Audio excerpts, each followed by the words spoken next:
$550 a year, and you can prevent someone from going insane, from having to push a button every 20 seconds or whenever the machine says so, because that's the most tedious job I can come up with. It just makes you want to cry. Type 7 FFL, Class 2 SOT. It's not Type 3. It's not Class. It's Class.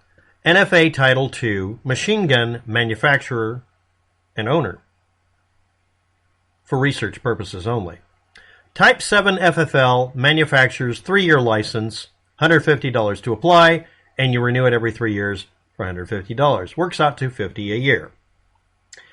Class 2 Special Occupation Tax, SOT, for firearm manufacturer of NFA, National Firearms Act, restricted firearms. $1,000 annual special occupational tax, or if the total gross receipts in the last taxable year were under $500,000 or are expected to be, it's $500 a year. What are the SOT classes based on? They're stacked like this. Importer of anything that is highly restricted instead of something you can just buy at Walmart. Manufacturer, type 2. Or class 2, excuse me. That's where you're making these things, but you're making them not for personal use. You're making them for resale, and or you want to be treated as if you're doing it for resale or commercial purposes of any kind. Now, there is an argument whether or not you should say for research purposes only, blah, blah, blah. But they just call that commercial purposes anyway, and they call it a type 2 manufacturer or importer or dealer. Dealer are people who just act as go-betweens.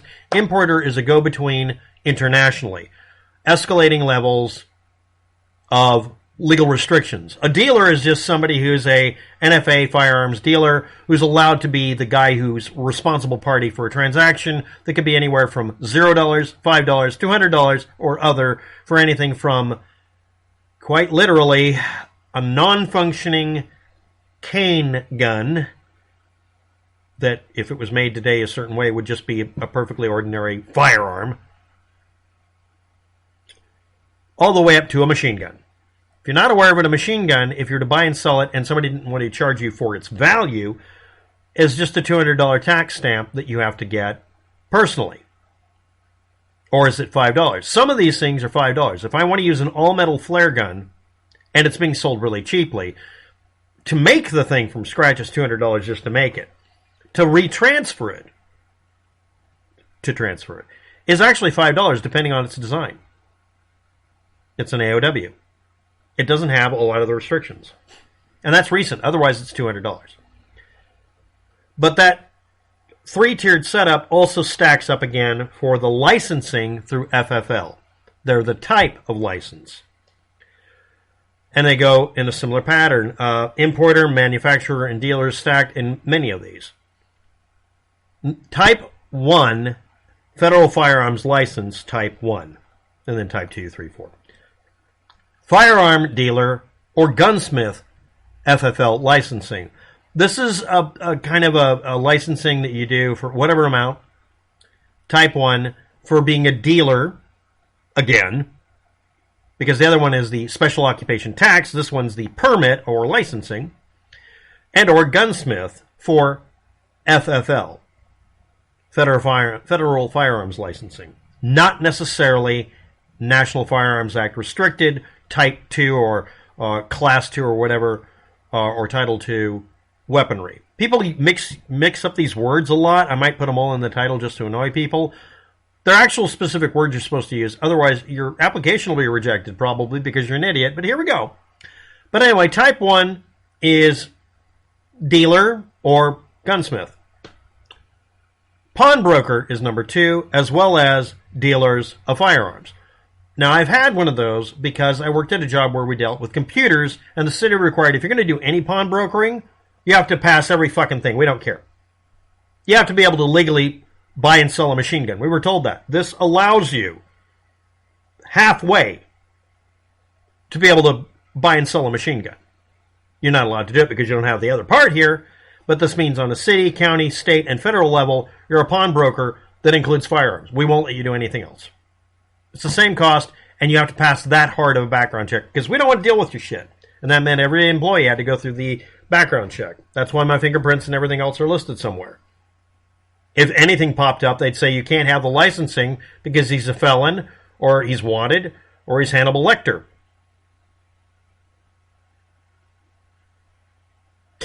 Next, Type 3. Type 3 licensing. Curio and relic collector permit. That means you can get a hold of things that at one time or another may have been heavily restricted or not, and they kind of ebb and flow. This allows you to collect things that are essentially not really considered dangerous or a problem of any kind. It may even give you a discount. You can't resell anything. That you have to do through a dealer just like everybody else. Certain things you have to go through a dealer that acts as a responsible party to do all the paperwork. The paperwork is so the federal government knows the transaction's happening. You're not trying to keep it secret or quiet.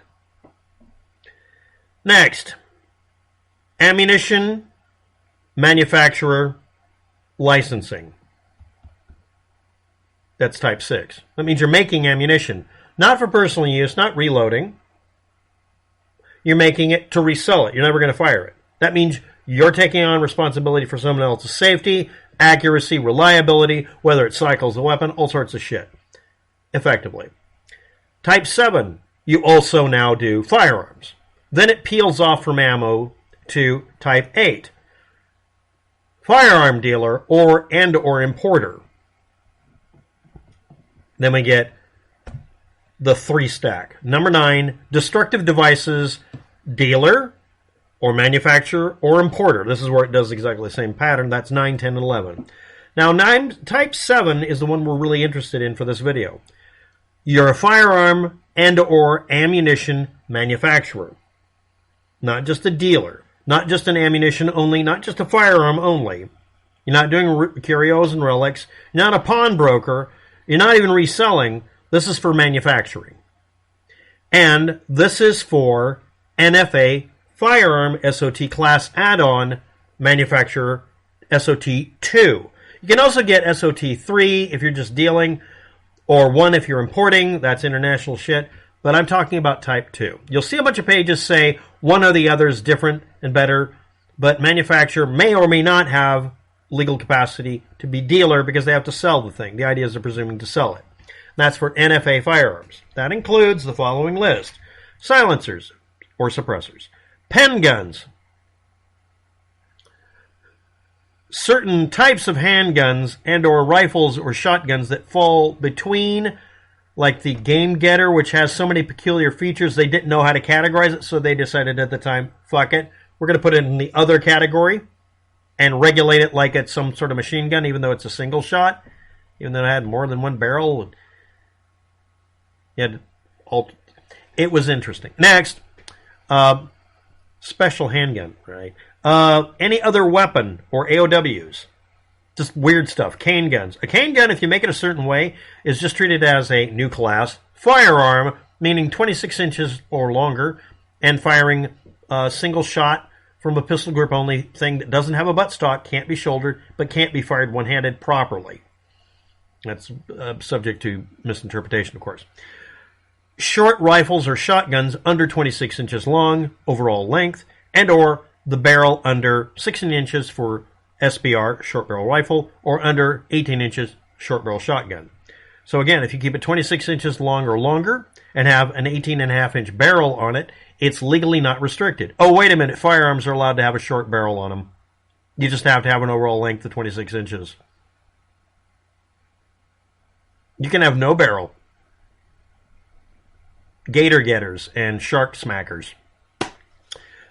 Grenades and other destructive devices or ammunition. Yes, a flare gun that launches can technically launch or could have launched a destructive device because some numbnut decided to do this, was declared itself a destructive device, and each cartridge is a destructive device. And sometimes you can get a bulk rate, but usually no. And then last on the list I'm putting in here, fully automatic firearms. I didn't say machine gun because I'm tired of hearing the word machine gun today. So, how much does it cost? $500 or $1,000 annual? and $150 every 3 years. Could be anywhere from $550 to $1,000.50 a year for the pleasure of not having to hit the trigger constantly on a machine that's simply testing statistically whether the ammunition you make is consistent. Imagine, if you will, a purgatory where your boss is a cheap fucker, sits you down with a firearm, because we're testing shotgun shells, or really just an auto-feeding from a hopper cartridge tester that's a non-fully automatic weapon where you pull the trigger back and release to fire. You pull back a knob. You look at the temperature rating of the barrel because it has to stay below a certain temperature.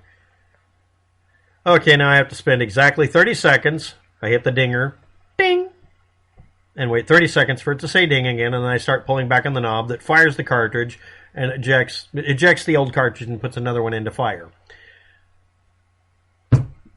Fully manual auto WAP tech. The hearing protection looked cartoonish. The Princess Leia buns on the head. I'm behind a chunk of plastic for legal and safety reasons that's almost this thick. Yes, it was from a bank. And I'm pulling on a knob until it says ding, and then it dings again, and I pull on the knob some more. Testing thousands of rounds that are auto-sorted by a barcoder scanning the cartridge before it gets loaded in. Bang, bang, bang. Each of them having slightly different load levels. Double blind because I can't see it, because I can't literally see the gun, and it's firing through a feet per second meter and going into water, testing how deep it goes into the water to estimate penetration capability. And the cartridges are then swept into a thing to put them in little boxes to analyze what happened to them, because some of them are hollow points, some of them are ballistic tip, and some are full metal jacket, and some are just, I don't know or care, I can't see them. And I'm the fully automatic WAP tech doing this because somebody didn't want to spend $150 stinking bucks or $1,050 a year to eliminate my job because I cost more than this. But I can't even. Why would someone need a fully automatic weapon? To statistically test 700 boxes of shit ammo to determine whether or not the U.S. government had out-of-spec firearm cartridges from 10 years ago.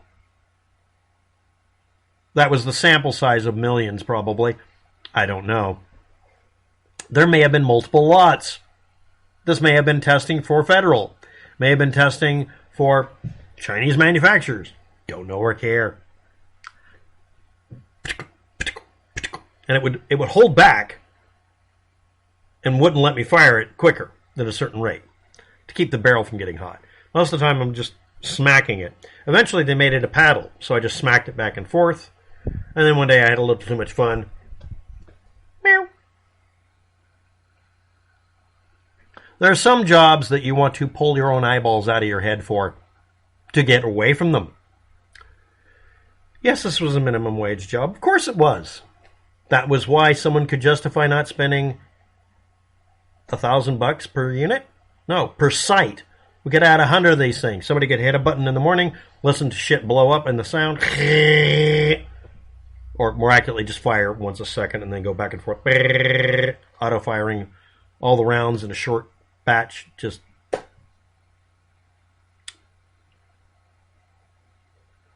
so yeah, it's Type 7 FFL, Class 2 SOT. There is no Class or Type 2 or 3 or 7 firearm. That's not how that works. And yes, these are just taxes because we're a capitalist society.